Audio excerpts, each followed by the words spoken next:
Assalamualaikum warahmatullahi wabarakatuh. Selamat pagi, siang, sore, dan malam buat kalian yang nonton. Jadi, di part 3 kali ini, aku bakal bahas tentang Revolusi Agung yang terjadi pada tahun 1688. Simak sampai habis ya. Revolusi ini bukan hanya mengubah siapa yang memerintah, tetapi juga membentuk dasar bagi sistem pemerintahan modern yang kita kenal sekarang. Jadi, awalnya Revolusi Agung ini berakar dari ketidakpuasan terhadap Raja James II yang memerintah dari tahun 1685. James II berusaha mengembalikan kekuasaan absolutnya dan mengangkat pemuka Katolik ke posisi penting, yang mana memicu kekhawatiran di kalangan mayoritas Protestan. Rakyat Inggris merasa terancam oleh kebijakan-kebijakan James yang pro-Katolik, yang menciptakan ketegangan antara monarki dan parlemen. James II menganggap bahwa ia memiliki hak ilahi untuk memerintah, sehingga menolak batasan kekuasaan yang ditetapkan oleh parlemen. Upaya ini kemudian mengarah pada krisis politik yang semakin mendalam, di mana ketidakpuasan mulai meluas di antara berbagai lapisan masyarakat. Ketidakpuasan ini kemudian mendorong sekelompok bangsawan dan pemimpin politik untuk mencari bantuan dari William of Orange, yaitu seorang pemimpin Protestan dari Belanda. William diundang untuk menyeberang ke Inggris dan mengambil alih tahta, di mana ia dianggap sebagai jaminan bagi masa depan Protestanisme di Inggris. Pada tahun 1688, William berlayar bersama pasukan kecilnya dan mendarat di Inggris, disambut dengan antusiasme oleh rakyat yang mendambakan perubahan. Ketika dukungan untuk James II semakin merosot, Raja memilih untuk melarikan diri ke Prancis, dan ini menandai berakhirnya pemerintahan absolutnya. Lalu, pada bulan Februari 1689, William dan istrinya, Mary, diangkat sebagai Raja dan Ratu, yang mana menandai awal dari monarki konstitusional di Inggris. Revolusi ini pastinya menghasilkan beberapa hasil. Salah satunya yang paling penting adalah penandatanganan Bill of Rights pada tahun 1689. Dokumen ini secara resmi membatasi kekuasaan monarki dan menetapkan sejumlah hak dasar bagi warga negara. Beberapa ketentuan dalam Bill of Rights mencakup larangan terhadap pajak yang dipungut tanpa persetujuan parlemen, larangan terhadap pengadilan yang tidak adil, dan penjaminan hak rakyat untuk memiliki senjata.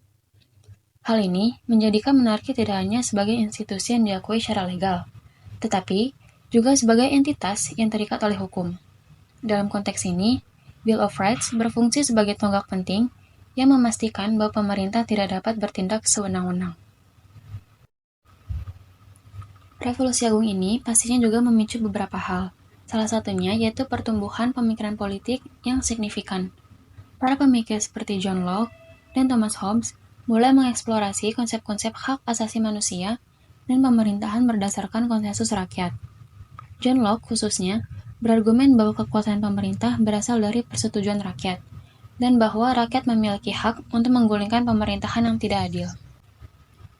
Pemikiran ini memberikan dasar bagi banyak prinsip dalam konstitusi modern dan hak asasi manusia, serta menginspirasi gerakan-gerakan demokratis di seluruh dunia, termasuk Revolusi Amerika dan Revolusi Prancis. Dengan memperkenalkan ide-ide tentang pemerintahan yang berbasis pada persetujuan dan hak-hak individu, Revolusi Agung membuka jalan bagi perkembangan demokrasi yang lebih inklusif dan partisipatif. Dengan demikian, Revolusi Agung dan pengenalan monarki konstitusional pada tahun 1688 tidak hanya mengubah wajib pemerintahan Inggris, tetapi juga memberikan pelajaran penting mengenai hak asasi manusia dan batasan kekuasaan pemerintah. Proses ini menunjukkan bagaimana rakyat dapat mengambil langkah-langkah untuk melindungi hak-hak mereka dan memastikan bahwa pemimpin mereka tidak menyalahgunakan kekuasaan. Revolusi ini menjadi salah satu contoh utama dari perjuangan antara otoritas pemerintah dan hak-hak individu yang terus relevan dalam diskursus politik hingga saat ini. Revolusi Agung juga menetapkan contoh bagaimana masyarakat dapat melakukan perubahan tanpa kekerasan besar-besaran. Hal ini menjadi inspirasi bagi berbagai gerakan reformasi di seluruh dunia, menunjukkan bahwa melalui negosiasi dan kerjasama, masyarakat dapat mencapai tujuan yang lebih besar dan keadilan sosial. Keberhasilan revolusi ini menandai langkah signifikan menuju pembentukan negara modern yang lebih demokratis dan berkeadilan. Konsep monarki konstitusional yang lahir dari Revolusi Agung telah terbukti sebagai sistem yang adaptif, mampu menghadapi tantangan-tantangan di abad-abad berikutnya sambil tetap mempertahankan nilai-nilai inti yang diperjuangkan selama revolusi.